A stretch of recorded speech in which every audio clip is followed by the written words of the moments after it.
إله إلا الله.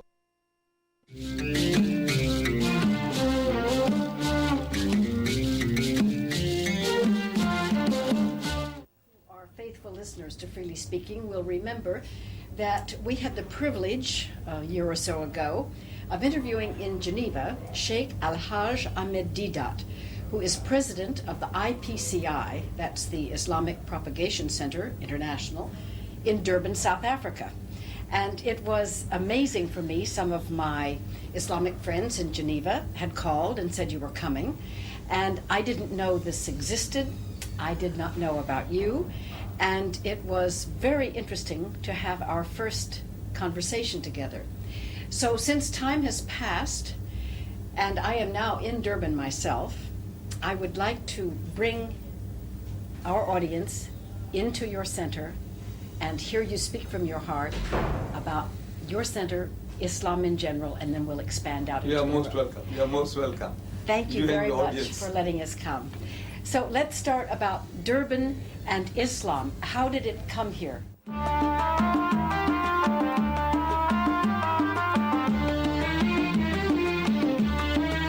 Muslims that touched the shores of southern South Africa were Muslims who were brought here by the Dutch. You see, when the Dutch people conquered Indonesia, those Muslims who were fighting for their freedom, they were captured as prisoners of war, and they were shipped to the Cape of Good Hope and sold to the white man as slaves. Then when the British conquered Malaysia, those Malays, Muslims, who were fighting for their freedom, they were also captured as prisoners of war, and they were also shipped to the Cape of Good Hope for the white man, and sold to the white man as slaves. For 300 years, those early Muslims, first Muslims, have touched these shores, and they have been under pressure from the Christians to Christianize them. But after 300 years of hammering, that group of people, they have become one of the most militant Muslim communities in the world. That hammering, instead of softening them, had hardened them as steel.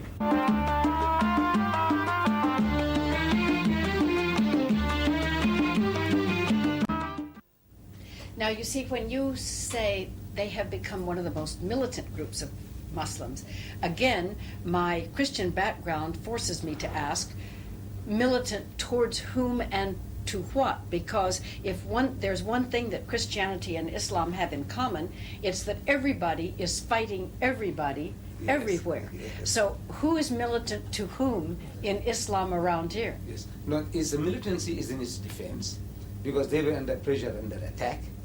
You see, the white man managed to change his names, surnames. They are almost all these people that are called Malays in this country today. Malays? They're called Malays. Aha. Malays, like Malaysia, Malays. Though they were originating in Indonesia and in Malaysia, they are all called Malays. Right. Now, that community of people, you see, because they were under pressure, the defense mechanism was also, it was not as soft, they were militant in their defense against the Christian missionaries. Yes. And that type of psychology remained with them. That was the one group of Muslims. And another group of Muslims came from the Indo-Pakistan subcontinent. Now, they came to this country because they were starving in India. So they came looking for a livelihood. So they settled down mostly in Natal and the Transvaal, and the Malays mostly in the Cape, because that's where they were taken in the first instance. I see. So the white man managed to change the names of these people. They all carry Western names. Like you'll find a Muslim name, it's a Yusuf, Hendricks. Abdullah, Fenter. So what is Fenter? What is Hendricks? What is Smith? So he said, no. These were our slave masters. They carried the names of the slave masters, exactly as in America. Exactly the same way. Same thing happened here. Yes. But now with this difference, the 300 years of hammering that the Afro-Americans received in America, it changed them all to Christianity. This 300 years of hammering in Southern Africa made them better Muslims than the Muslims at home.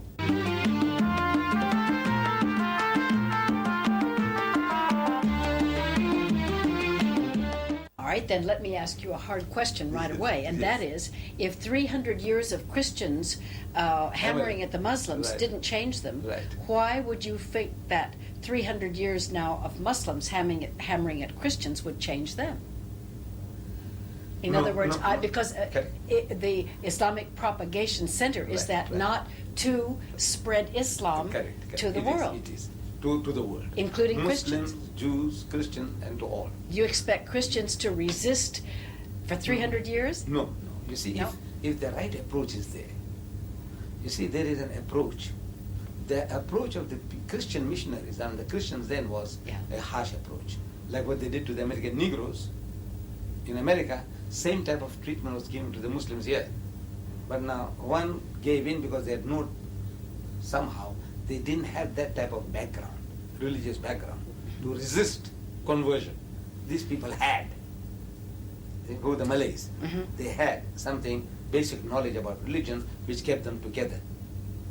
Now, in our approach today, you see, we are using a technique of speaking to a people, the Jews and the Christians, according to their own background and experience. The methods that were used by the Christian missionaries was, in the past, attacking Islam, attacking the Holy Prophet Muhammad, attacking the Qur'an, and that didn't get their honey. But we are not attacking Jesus or the Christian people. What we are saying is, we have an approach where we are calling the people, says, come, let us reason together. And in that, we say, we want to show you from your own background and experience that it was about time that you look for a person who would give you a solution to all your problems. Because we say that Jesus Christ, before he parted, he told his disciples, he said, I have yet many things to say unto you, but ye cannot bear them now. Meaning you haven't got the capacity. He had the knowledge. He had the solution to our problems for eternity. Who Jesus Christ is the mighty, as a man of God, as a mighty messenger of God, as a Messiah, he had answers to all your problems. But the people to whom he was addressing, they were incapable of receiving that message. So he says, howbeit, when he, the Spirit of truth, is come, he will guide you into all truth. For he shall not speak from himself, but whatsoever shall he hear, that shall he speak, and he shall declare unto you the things that are to come. He shall glorify me. Now we Muslims, we are claiming that that Spirit of truth, or that comforter, as prophesied by Jesus, is Muhammad, and he is giving you a solution to all your problems. Those solutions might not go down well, because we are all used to certain ways of living, thinking, but if you sit and reason, these are solutions to your problems, whatever problem you have.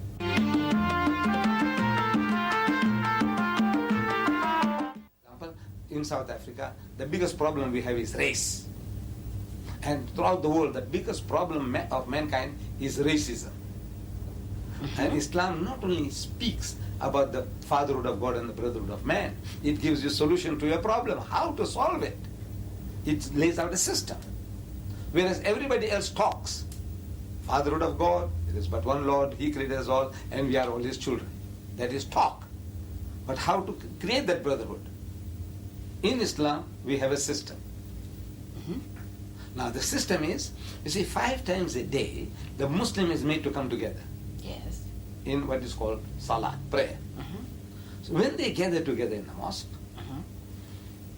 they use the same taps for ablution, they use the same towels for wiping the faces, and they stand shoulder to shoulder, no gaps left between the rich and the poor, the black and the white, or whatever. They all must stand shoulder to shoulder. Because the Holy Prophet Muhammad has said that when you stand up for prayer, you must not leave gaps for the devil to get in between you and your brother. Now the devil he was talking about was not the guy we see in the art gallery in Durban. If you go to the museum complex, you see there in the art gallery beautiful paintings by great artists. Among them there is one huge painting of a beautiful woman with wings. And she's got a wand in her hand. That magic wand, W-A-N-D. A wand. A wand. Wand in her hand. As if, and she's directing the devil. In the picture, you can see, she's directing the devil to go to hell, and you can see hell in the distance. And you see this devil with horns, with sharp ears, and a tail with a barbed hook, with a ruddy complexion, fiery himself, and he's flying off also towards hell.